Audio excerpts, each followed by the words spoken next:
ہمارے تو انفرادی معاملات بھی بہت پست ہیں، ہمارے تو معاملات آپس کے غلط ہیں،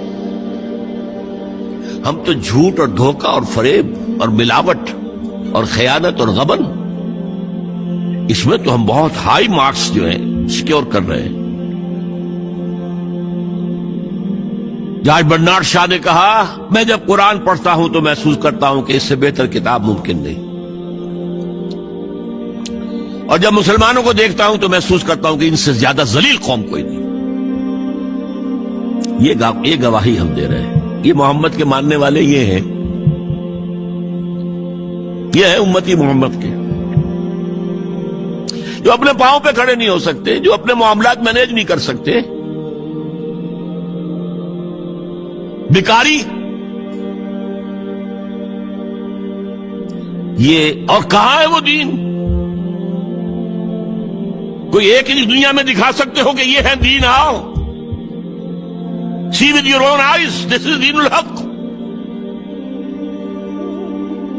یہ جو میں نے آپ سے کہا تھا نا، یہ بڑی نازک ذمہ داری، بڑی نازک، اس کا ایک اندازہ آپ کو ہو جائے گا خطبہ حجۃ الوداع سے۔ حضور نے جو خطبہ دیا، اور وہ عظیم ترین خطبہ ہے تاریخ انسانی کا، آخر میں موٹی موٹی باتوں کو پھر دہرایا۔ دیکھو عورتوں کا خیال کرو، عورتوں کے حقوق ادا کرو، دیکھو غلاموں کے ساتھ نیک سلوک کرنا، جو بھی تھی۔ پھر آپ نے ایک سوال کیا، الا هل بلغت، لوگوں میں نے پہنچا دیا یا نہیں؟ 1.25 لاکھ کا مجمع تھا، آج سے 1400 برس قبل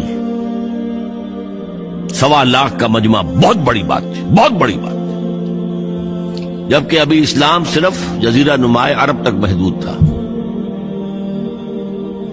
آج بھی پہلے کبھی ہو جاتے تھے 28-30 لاکھ بھی، ان مینیجیبل ہو رہا تھا معاملہ۔ اب سعودی عرب کی حکومت نے کو مینیج کیا، پابندیاں لگائی تو 20 لاکھ، یہی ہے نا 1.25 لاکھ کا بند۔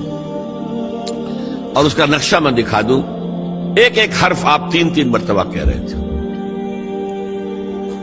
داہنی طرف رخ کر کے کہا، وہ سنا، پھر مکبر کھڑے ہوئے ہیں، اس نے سنا اور آگے پہنچایا، اس نے سنایا آگے پہنچایا۔ لاؤڈ سپیکر تو تھا نہیں، کوئی پبلک ایڈریس سسٹم تو نہیں تھا۔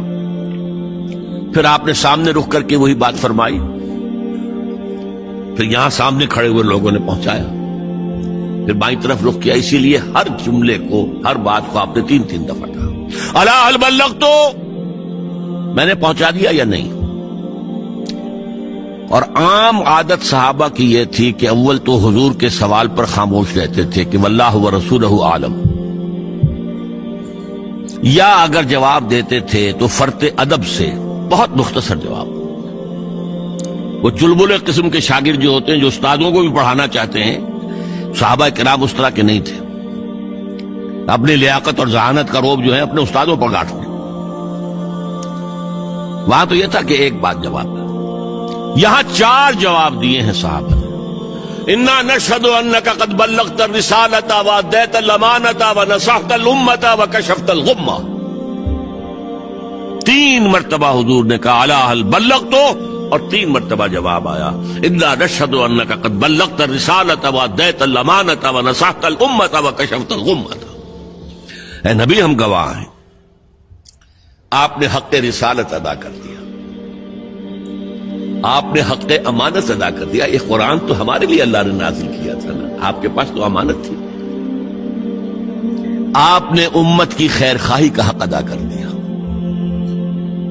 آپ نے ہر قسم کی گمراہیوں کے، اندھیاریوں کے، اندھیروں کے پردے چاک کر دیے۔ 3 دفعہ یہ جواب لے کر انگشت شہادت سے اشارہ کیا آسمان کی طرف، پھر لوگوں کی طرف، اللہم اشہد، اللہم اشہد، اللہم اشہد۔ اے اللہ، تو بھی گواہ رہے، یہ مان رہے کہ میں نے پہنچا دیا۔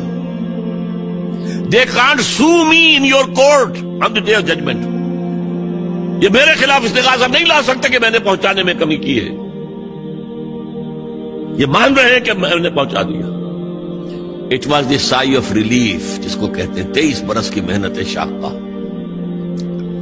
کون کون سے مراحل آئے ہیں، یوم طائف بھی آیا ہے، 3 سال کی شیب بنی ہاشم کی قید بھی ہے، مارکہ احد بھی ہے، احزاب بھی ہے، 70 مبلغین ذبح کیے گئے، کیا کیا نہیں دیکھا، کیا کیا نہیں جھیلا.